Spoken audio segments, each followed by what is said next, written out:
Paracaidista estadounidense versus británico versus alemán.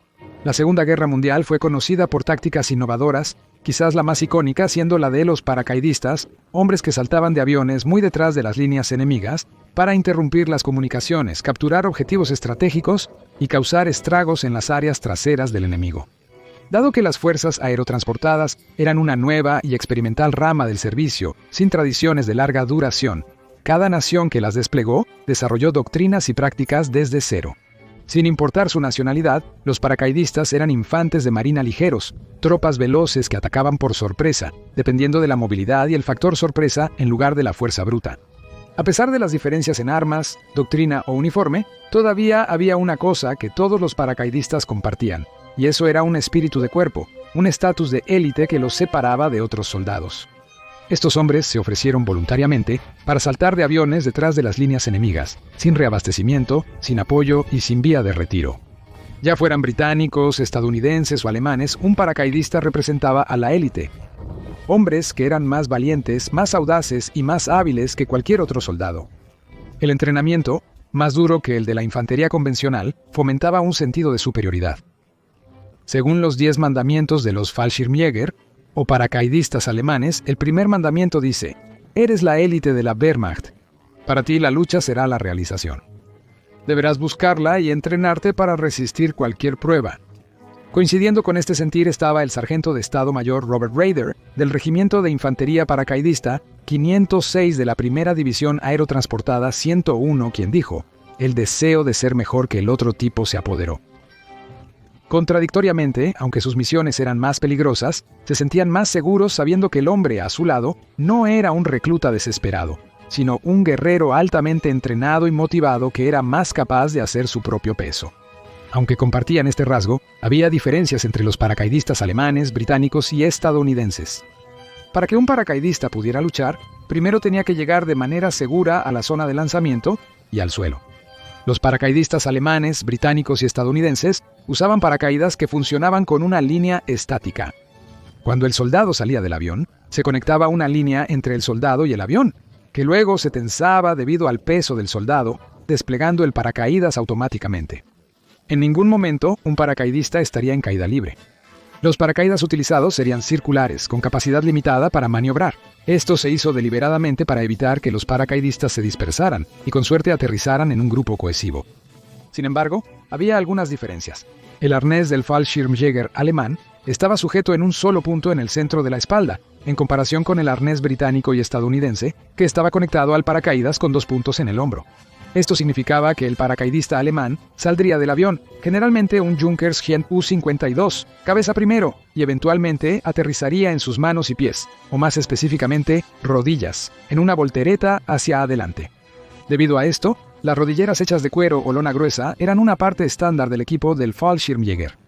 El método alemán permitía a los paracaidistas saltar a altitudes más bajas, reduciendo su tiempo vulnerable flotando hasta el suelo, en comparación con los aliados. La desventaja de este método de descenso y posterior aterrizaje era que el paracaidista alemán no podía llevar ninguna arma mientras caía, excepto una pistola, un cuchillo de gravedad y algunas granadas. Esto se debe principalmente al aterrizaje, que requería que el paracaidista realizara una voltereta, y un rifle grande podría enredarse en las líneas del paracaídas o causar lesiones. Armas más sustanciales como rifles y subfusiles y otros suministros se lanzarían por separado en contenedores especiales. Las primeras versiones del arnés podían tardar más de 1 minuto en desprenderse, tiempo en el que el Fallschirmjäger era vulnerable. Luego de un desastre aéreo en Creta, el sistema de arnés se modificó para quitarse en menos de 10 segundos. Además, por tener un solo elevador, su capacidad de dirigir era menor que la de sus aliados. En comparación, los estadounidenses y los británicos saldrían de sus aviones, generalmente un Douglas C-47 Sky, o un bombardero Whitley convertido aterrizando primero con los pies, tocando el suelo de la misma manera. Sin embargo, aún había diferencias entre el equipo estadounidense y británico. Los británicos usaban el paracaídas tipo X con un sistema de doble bolsa. La primera bolsa se desplegaría, soltando el aparejo, y luego otra bolsa con la cubierta unida a la línea estática. Este sistema era mucho más confiable y suave que el paracaídas T-7 de una sola bolsa usado por los estadounidenses. Además, el arnés tipo X tenía una liberación rápida que le faltaba al T-7, permitiendo al paracaidista británico desengancharse del paracaídas más rápido que sus aliados estadounidenses. A diferencia de los alemanes, los paracaidistas estadounidenses y británicos podían descender con rifles y subfusiles, permitiéndoles luchar inmediatamente al aterrizar. La desventaja de esta configuración era que tenían que saltar desde una altitud más alta, lo que los hacía más vulnerables y daba al enemigo más tiempo para prepararse, perdiendo así el elemento de sorpresa. Además, a pesar de su ventajosa posición de aterrizaje y arnés de liberación rápida, muchos paracaidistas se ahogarían después de aterrizar en lagos, pantanos o áreas inundadas, incapaces de desengancharse y enredados en sus paracaídas. Los paracaidistas usaban cascos de acero para protección, pero debido a su misión, estos podían diferir mucho de los usados por la infantería convencional. Los paracaidistas alemanes y británicos usaron cascos especializados. Los cascos Stahlhelm y Brodie de emisión estándar, con bordes acampanados y prominentes, no eran adecuados para operaciones aéreas, ya que creaban mucha resistencia.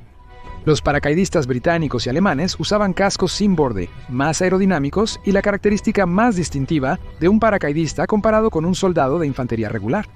Los cascos alemanes eran tan distintivos en comparación con el Stahlhelm estándar que cuando fueron avistados por los aliados, sabían que estaban luchando contra un grupo de élite de Fallschirmjägers en lugar del Wehrmacht regular. Los estadounidenses utilizaban el casco M2 o el M1C, que se basaban en el casco M1 de emisión estándar. Dado que ya era un casco sin borde, la diferencia más obvia era un forro más grueso y una correa para la barbilla en forma de I de 4 puntos que evitaba que el casco se volara durante un salto. Sin embargo, la estructura básica del casco es muy similar y muy difícil de diferenciar de un M1 estándar. Las botas de salto especiales eran un equipo universal para todos los paracaidistas. Aunque el diseño exacto variaba de nación a nación, todos eran de longitud hasta la pantorrilla, mucho más largos que una bota estándar de infantería.